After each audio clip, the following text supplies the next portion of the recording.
ప్రార్థనకి ఎందుకు వచ్చావు, 3 రోజులు ఉపవాసం ఎందుకు చేసావని అడిగావు అనుకో, ఏం చెప్తారు తెలుసా? ఈ 3 రోజులు బలంగా ఉపవాసం చేసినట్లయితే, బలమైన ఉపవాస ప్రార్థన చేసినట్లయితే ఎట్లాగన్నా సరే దేవుడు ఉద్యోగం చేస్తాడని ఆశ కొంతమందికి.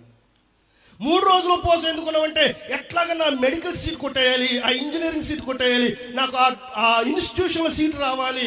ఈ 3 రోజులు చాలా భక్తి శ్రద్ధలతో ఉండి మిగతా రోజులు అల్లరిగా తిరిగినా పర్లేదు, కానీ ఈ 3 రోజులు ఉపవాస ప్రార్థన చేసి దేవుడితో గడిపితే నాకు సీట్ ఇచ్చేస్తాడని ఒక ఆశతో వస్తారు. కొంతమంది అప్పులు తీరుతాయని ఆశతో వస్తారు. ఈ 3 రోజులు ఎప్పటి నుంచో గర్భఫలం లేదు, దేవుడు ఒక మంచి గర్భఫలం ఇస్తాడని ఆశతో వస్తారు. ఇలాగా ఇక్కడ ఉన్న మనము దేవుని దగ్గరికి ఎలాగొస్తామంటే స్వార్థముతో వస్తాం, ఆశతో వస్తాం, పొందుకోవాలని వస్తాం, దేవుడు ఏదో ఇస్తాడని వస్తాం, ఏదో లోటు ఉండి వస్తాం, ఏదో అవసరం ఉండి వస్తాం. కానీ జక్కయ్యలో అలాంటివి ఏమీ లేవు.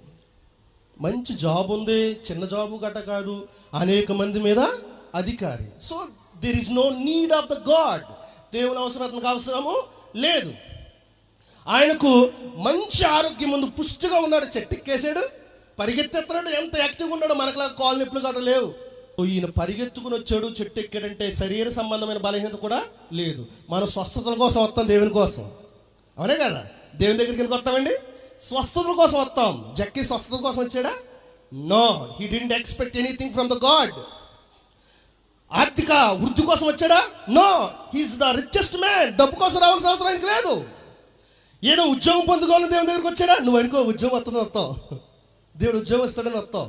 No, he is a chief tax collector. He have a great job in the high cadre. గొప్ప క్యాడర్లో జాబ్ ఉంది. ఇప్పుడు దేవుడి దగ్గరికి ఎందుకు వచ్చాడో తెలుసా?